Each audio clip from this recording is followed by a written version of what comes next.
किया।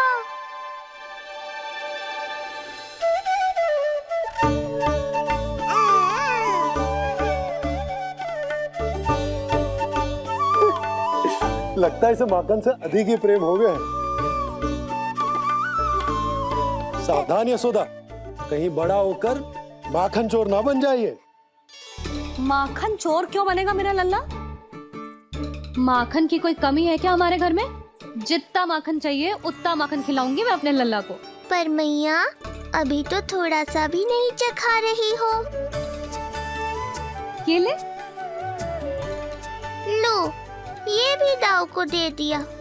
सुबह तो बोल रही थी कि मैं आपको प्रेम नहीं करता, उल्टा आप अपना सारा प्रेम बलदाऊ पर लुटा रही हो।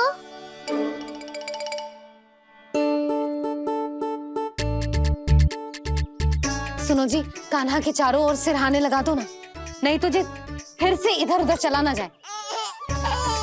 अच्छा सुझाव दिया तुमने। अभी लाए।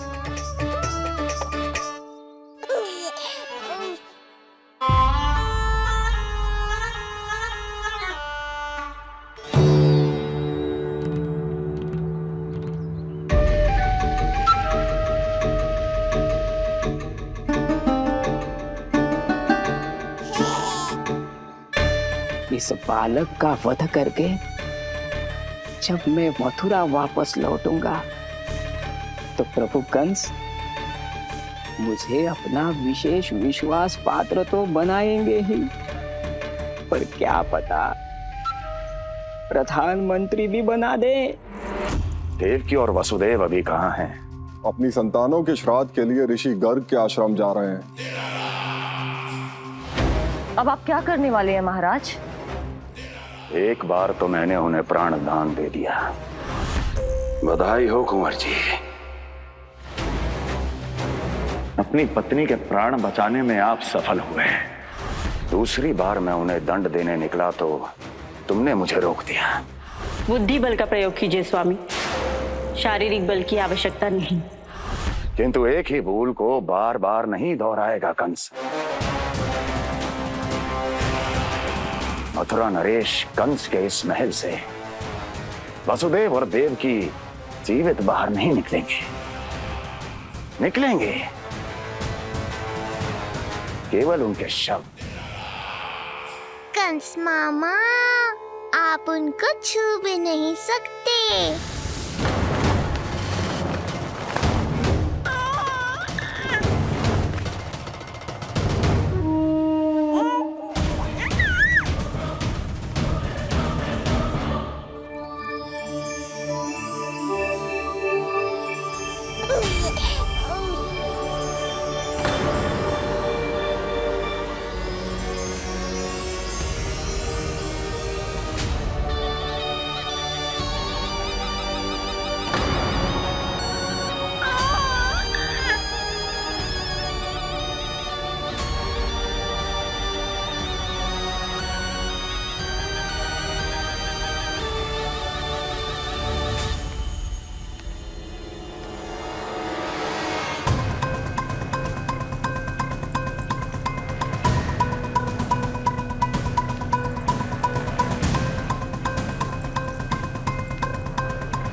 ये क्या हो रहा है?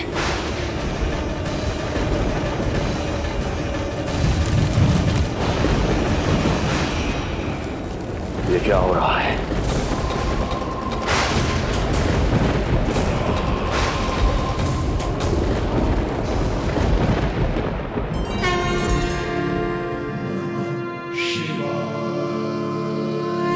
क्या हुआ प्रभु?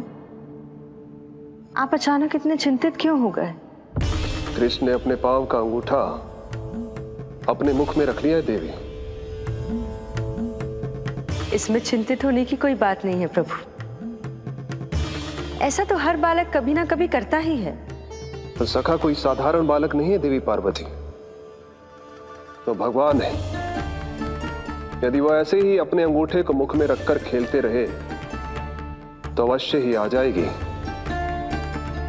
कौन आ जाएगी प्रभु? प्रलय आ जाएगी देवी, प्रलय आ जाएगी देवी। हे नारायण जी, क्या हो रहा है?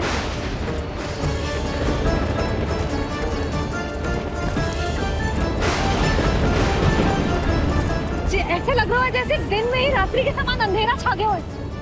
लगता है बहुत बड़ी आंधी आने वाली है।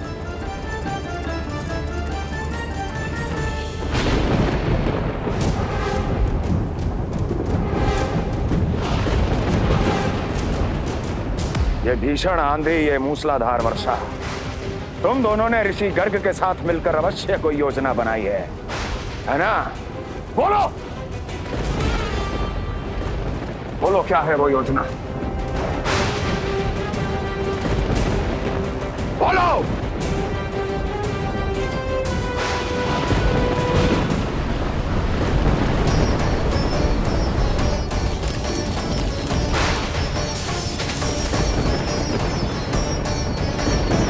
लगता है प्रकृति क्रोध में।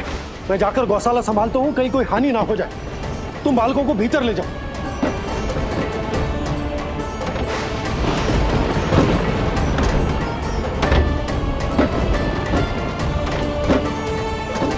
जी द्वार और झरोखे बंद करते हैं। हाँ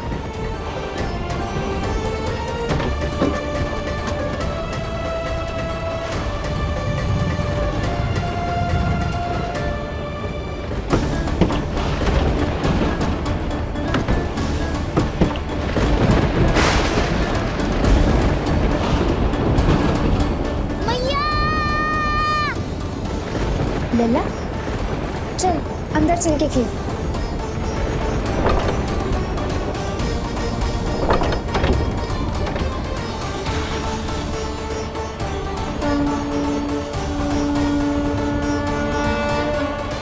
आपके सखा तो ध्यान निद्रा में चले गए हैं प्रभु।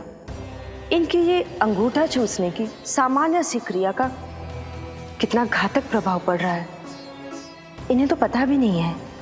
चाहे जानबूझकर की जाए या अनजाने में हो, सखा की हर लीला के पीछे कोई ना कोई उद्देश्य अवश्य छिपा होता है। पर ऐसा लगता है देवी जैसे उनकी इस लीला के पीछे एक नहीं अनेक उद्देश्य छिपे हैं।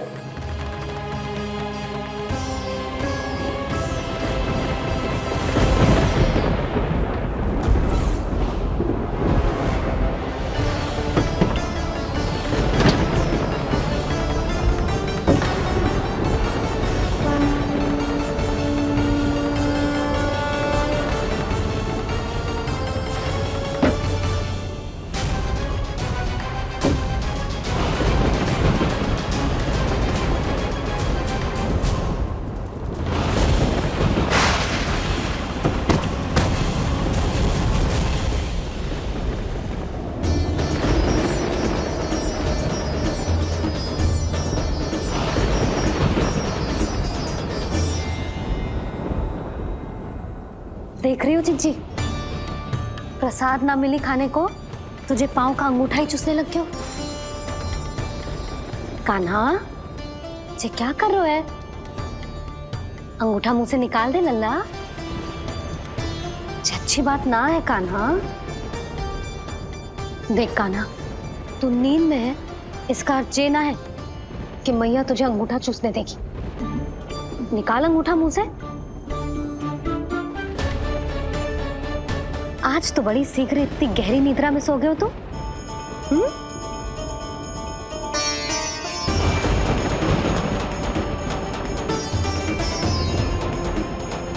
देख रही हो ना चिच्ची, अंगूठा मुंह से निकालने को तैयार ही ना है जी। ऐसा क्या आनंद मिल रहा है?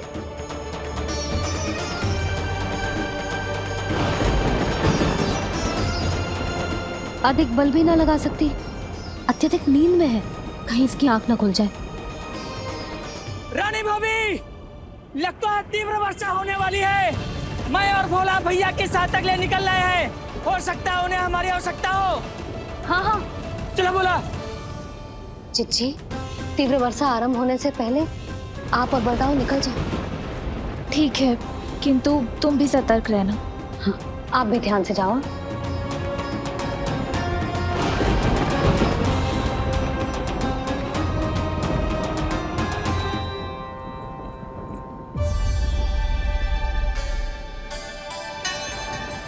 हे नारायण, वस्त्र बाहर सूख रहे हैं और तेरे अन्नप्राशन वाले चावल भी रखे हैं।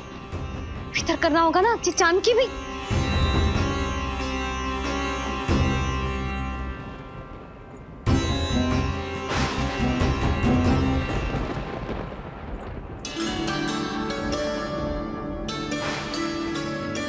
लल्ला, वैसे जी बहुत बुरी बात है। अंगूठा मुंह से बाहर निकाल। केवल 2 दिवस में तेरा अन्नप्राशन है, फिर सब खाइयो। तनिक धैर्य रख। गुड़ तू। प्रभु, स्वयं कृष्ण की मैया इनका अंगूठा नहीं निकाल पाई, तो अब और कौन निकालेगा? कैसे रुकेगी ये प्रलय? इसका एक ही अर्थ है देवी, अभी लीला समाप्त होने का समय नहीं हुआ। अभी तो कहना तो ये चाहिए कि लीला अभी पूरी तरह से आरंभ ही नहीं हुई है।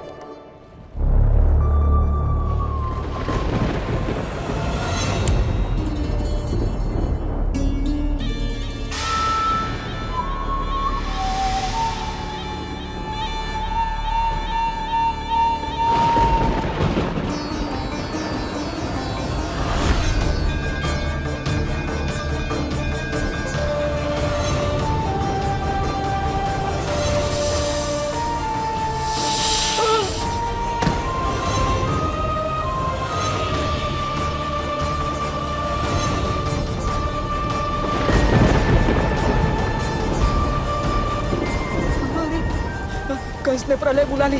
कंस ने प्रलय बुला ली।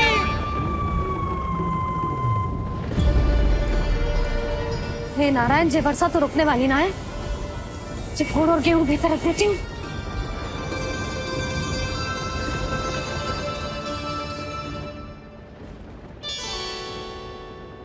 जे देख रहे हो गुड़, जे तेरे अन्नप्राशन के पकवानों के लिए ही है। कैसे कैसे करके बचा के लाई हूँ, कुछ पता भी है तुझे? और तू है कि जे अंगूठा ही चूसे जा रहा है। हाँ नहीं तो।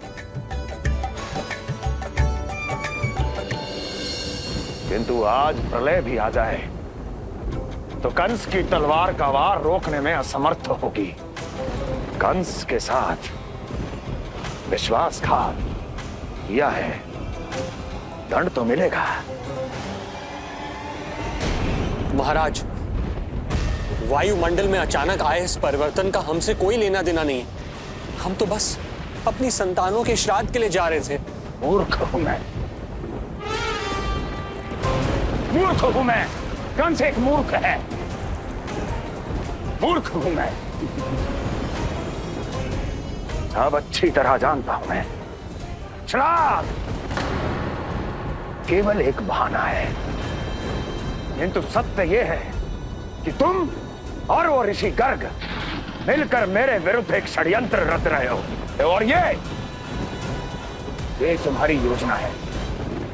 भैया, ये आप क्या कह रहे हैं? कैसा षड्यंत्र, कैसी योजना? हम तो केवल श्राद्ध के लिए गए थे। बहुत अवसर दिए मैंने तुम दोनों को, किंतु तुमने बार बार मुझे मूर्ख बनाया। इसलिए अब मैं अवसर दूंगा अपनी इस तलवार को।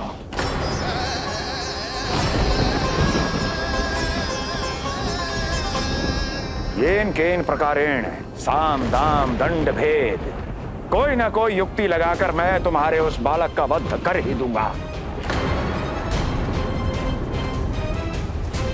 पर उस क्षण का साक्षी बनने के लिए अब तुम दोनों को जीवित नहीं छोड़ूंगा मैं।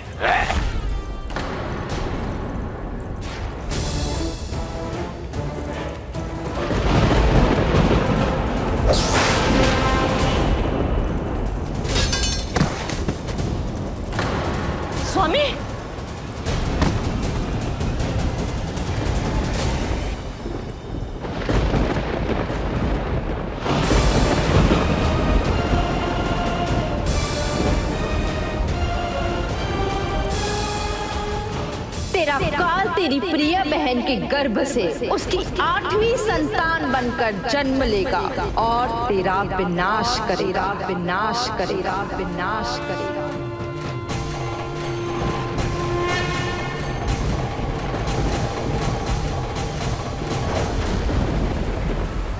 प्रलय आने वाली है, प्रलय आने वाली है, प्रलय आने वाली है।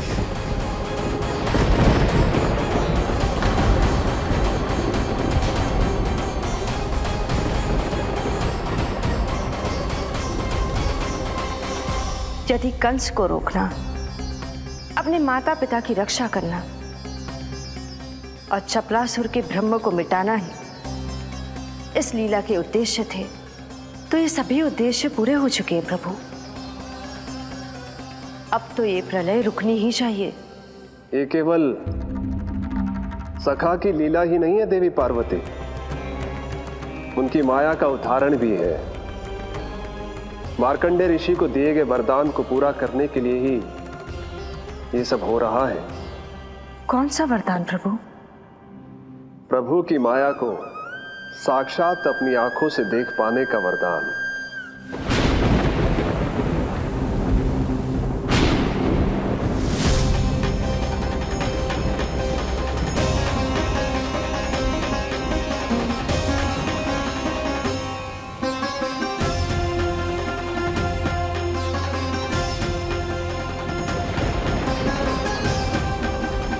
हे नारायण, क्या ये प्रलय है? क्या संसार समाप्त हो रहा है? तो फिर मुझे मिले इस जीवन का क्या अर्थ है?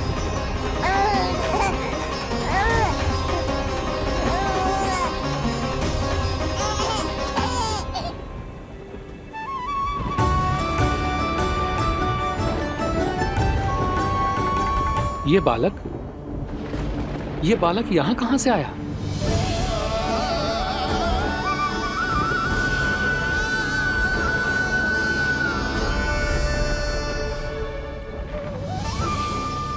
सोते हुए कितना निर्दोष लगता है जी। चारों ओर जल ही जल है, सब कुछ प्रलय में नष्ट हो रहा है, किंतु ये कितना निश्चिंत है ये। परंतु ये अद्भुत बालक है कौन?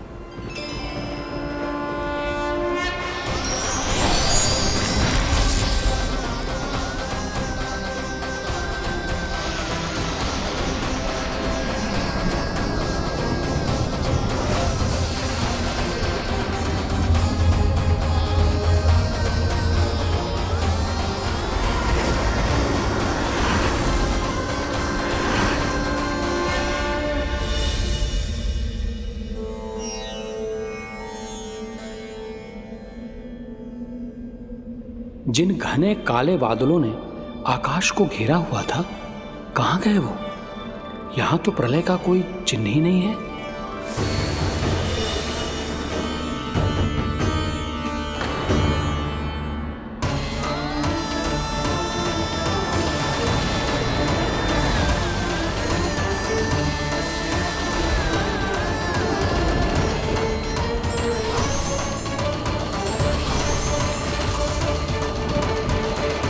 ये आप ही की माया थी ना प्रभु?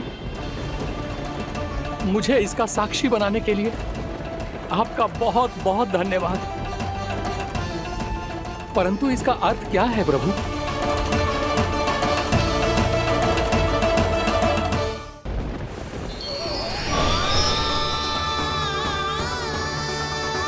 प्रभु,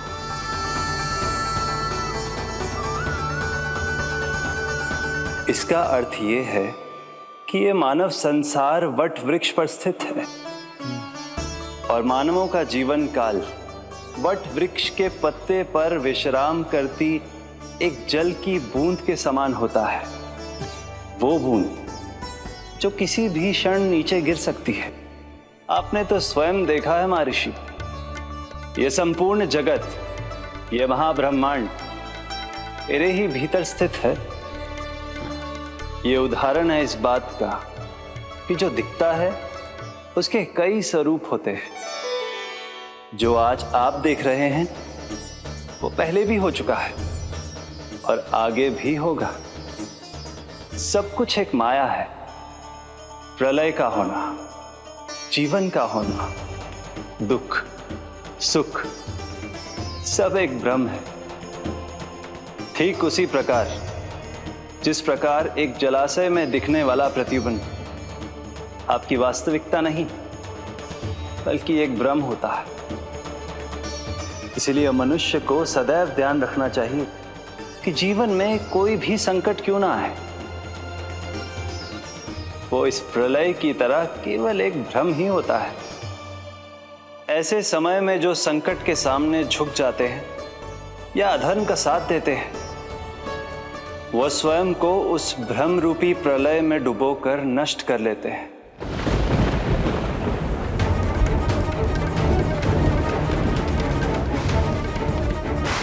पर जो मेरी शरण में आकर संकटों का सामना करते हैं, वो स्वयं को कठिन से कठिन प्रलय से भी उभार लेते हैं।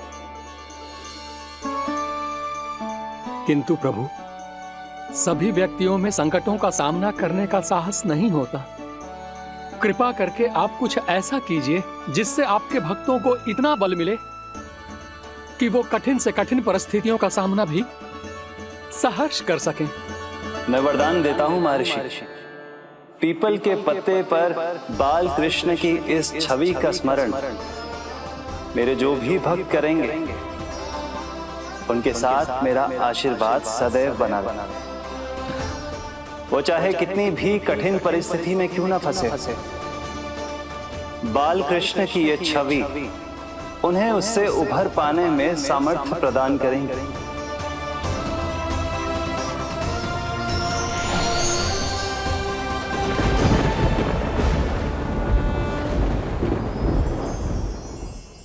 अद्भुत। तो ये कोई साधारण लीला या भ्रम नहीं था, मानव मात्र को नारायण से मिला वरदान था ये। पर अब क्या होगा प्रभु? कैसे रुकेगी ये प्रलय?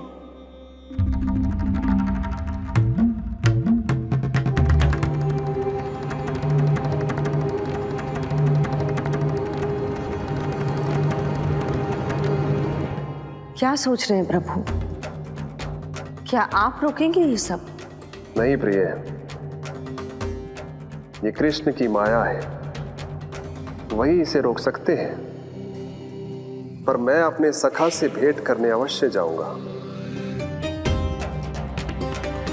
पर पिछली बार की तरह बिना उपहार लिए नहीं।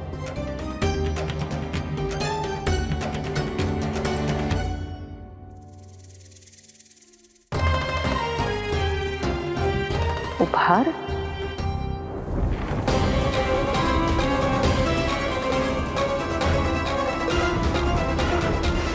आप तो प्रलय का भी सामना करने के लिए तैयार थे ना भैया? अभी तो प्रलय भी नहीं आई और आपकी ये दशा हो गई। महाराज,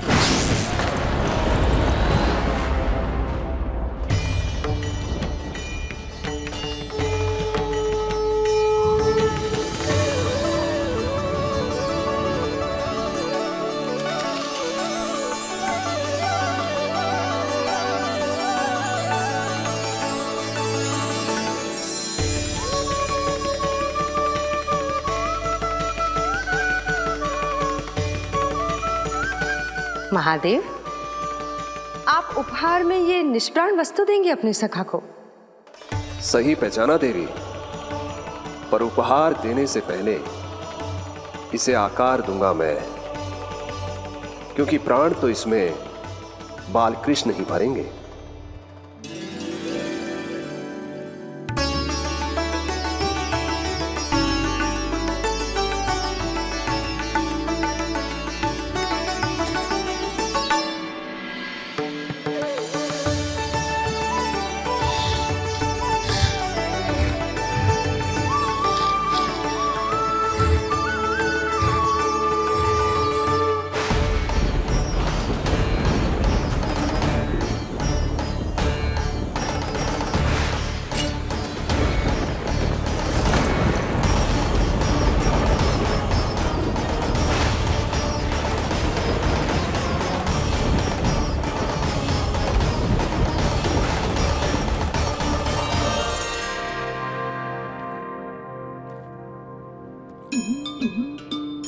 मुरली?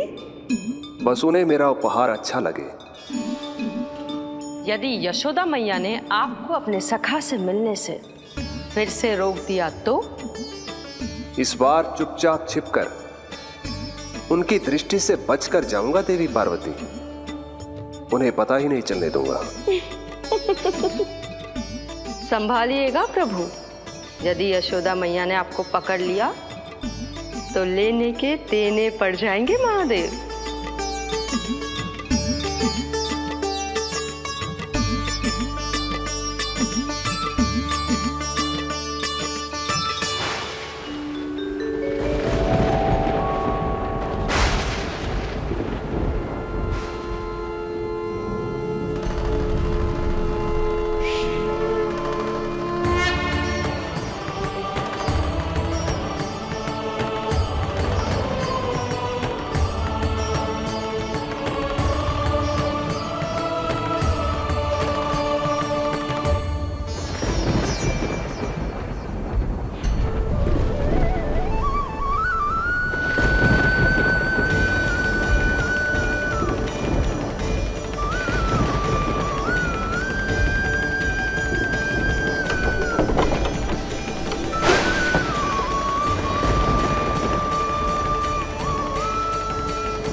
जे रहे चावल, जानकी को कही थी मैंने भीतर रख दे, छोड़कर चली गई बाहर, कुछ याद ही ना रहते ऐसे।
कान्हा,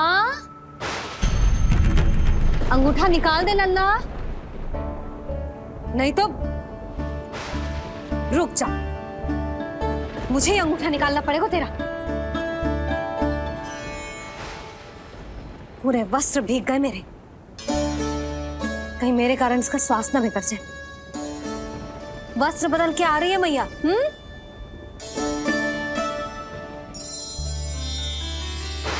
आ रही हूँ।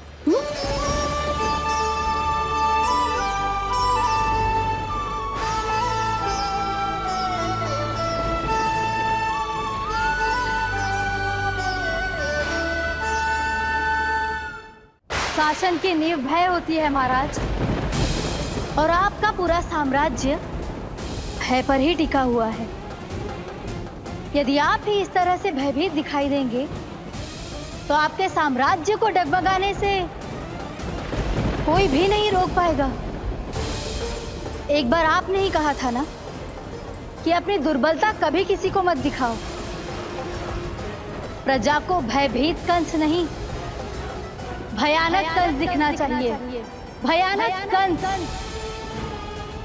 अब आप ये सिद्ध कर दीजिए कि भय आपके शत्रु का नहीं, आपका शस्त्र है, महाराजा धीराज, कंस का शस्त्र।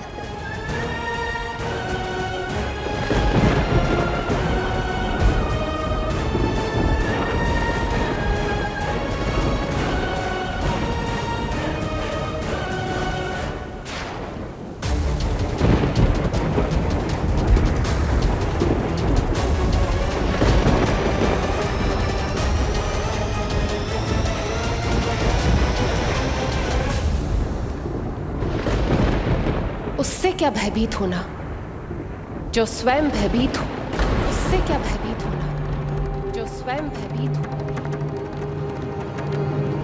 सखा, इस माया को विराम देने का समय आ गया है।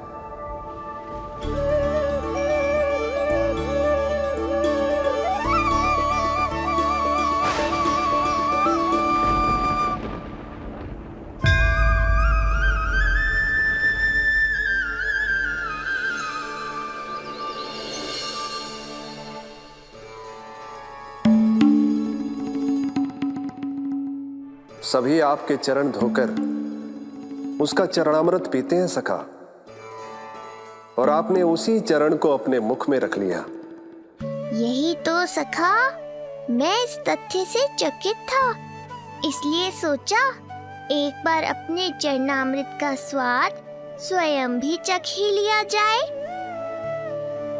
अब जो उपहार लाए हैं वो शीघ्र ही दे दीजिए। कहीं मैया ने आपको देख लिया तो आपको तो अनुभव है वो क्या क्या करने में सक्षम है। आपसे कुछ भी छुपाया नहीं जा सकता सखा।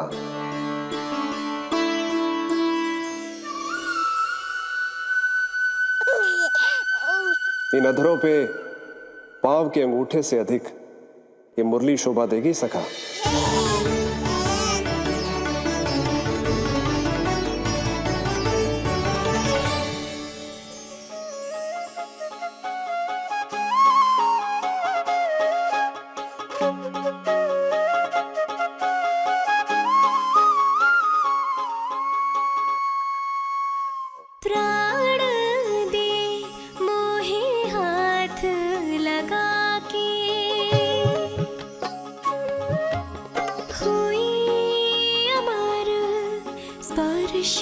जो पाके काठी को जीवनमय कर दिया, मधुर हो गई सारी। मन प्रसन्न मेरा तन प्रसन्न, प्रभु आज से मुरली हुई है तुम्हारी। मन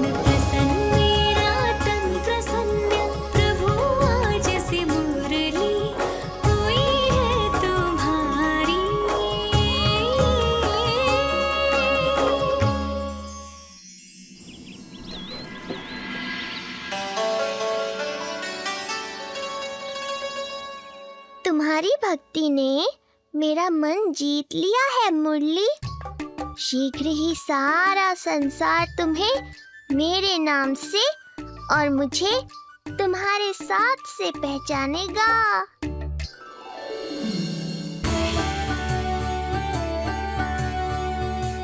प्रभु, मेरे प्रभु, इस अनमोल भेंट के लिए आपका बहुत बहुत धन्यवाद सखा।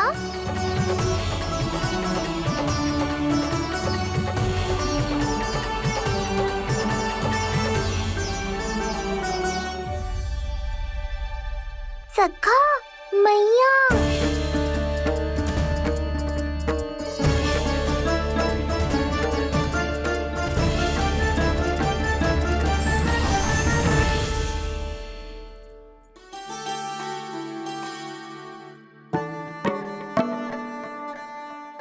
अच्छा जी, तो तूने अपना अंगूठा मुंह से निकाल ही दियो।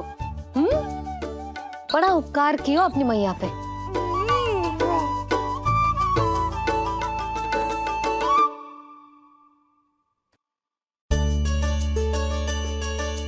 प्रभु, मैया, ऐसा मत करो, मेरी मुरली वापस दे दो मुझे। ये कहाँ से आई? मेरे सखा ने उपहार में दी है। मैंने तो सोचा भी नहीं था मैया कि मेरे अंगूठा मुंह में लेने से इतना सब कुछ हो जाएगा। तेरे मुख पे छाई ये दृष्टता की छाया साक्षी है। ये जो भी हुआ, ये तुम दोनों, उस ऋषि गर्ग और तुम्हारे उस पुत्र का किया धरा है, जिसे तुमने मुझसे छुपा रखा है। जो स्वयं दूसरों का बुरा करते हैं, उन्हें सदैव यही लगता है कि उनके पीठ के पीछे उनके विरुद्ध कोई ना कोई षड्यंत्र हो रहा है। मुझे तनिक भर भयभीत देखकर इतना साहस आ गया तुझमें कि मुझे प्रत्युत्तर देगी। लगता है तुम दोनों महाराज की तलवार के वार को भूल चुके हो। स्मरण करो, इतने वर्षों में इसने एक बार भी तुम्हें छुआ तक नहीं, लेकिन अनेकों बार तुम्हारे हृदय को रक्त रंजित कर चुकी है ये। मेरी इस तलवार ने तुम दोनों की 6 संतानों का रक्त चखा है, और अब एक और संतान के रक्त में स्नान करने वाली है ये। वो संतान जो गोकुल में पल रही है। बस कंस भैया बस, बस कंस भैया बस, बस कंस भैया बस।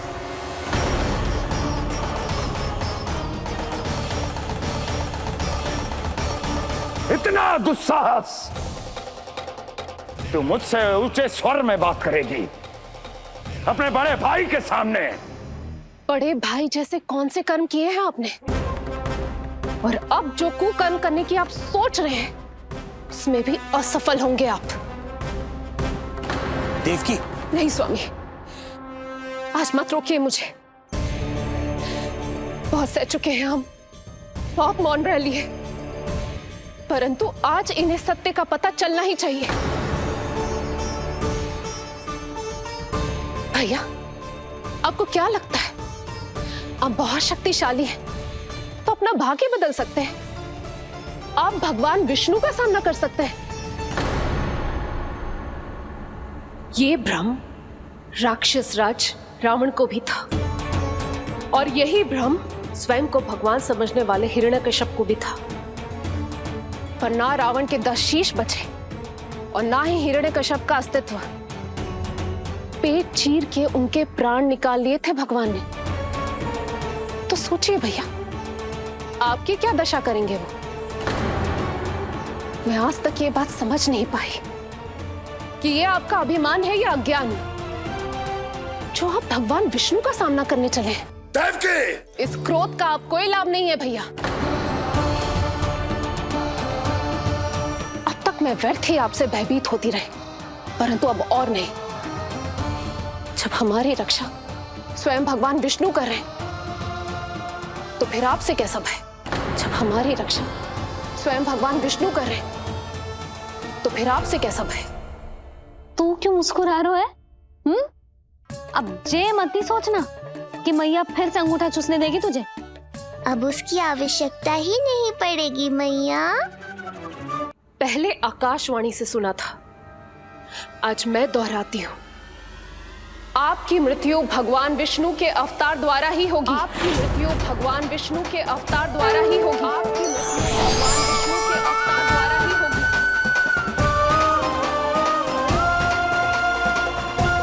भले ही वो कहीं भी क्यों ना हो।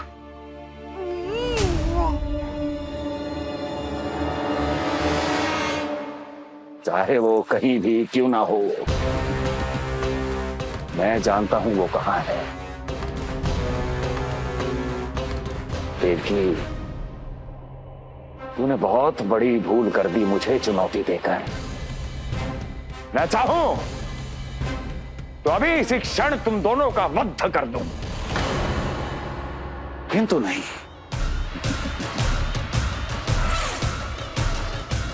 तुम्हें श्राद्ध करना बहुत प्रिय है ना? तो ठीक है, तो अब मैं तुम दोनों का वध तभी करूंगा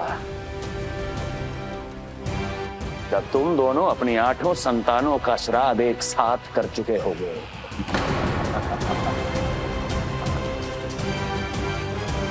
श्राद्ध की तैयारियां करो।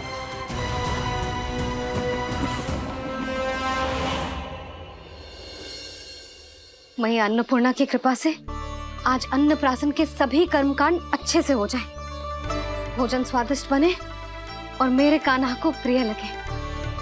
बस इतना आशीर्वाद दे दो तुलसी मैया।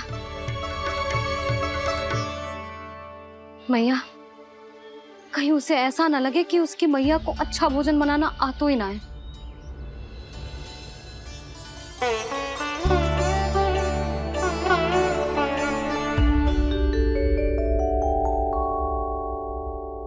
वाह मैया, इतने दिन तक तो कुछ खाने को दिया नहीं, और अब जब खाने का अवसर आया है तो व्यग्र हो रही हो। मेरे बारे में भी तो कुछ सोचिए प्रभु, 2 दिन से यहीं अटकी हूँ। अटकी नहीं हो मुरली, तुम तो लटकी हो। प्रभु। हाँ हाँ मुरली, मुझे भी तुम्हारा साथ चाहिए, पर क्या करूं? मैया ने तुम्हें मेरी पहुंच से बहुत ऊपर लटकाया है। पर प्रभु, मैं अब तक पहुंचूं कैसे?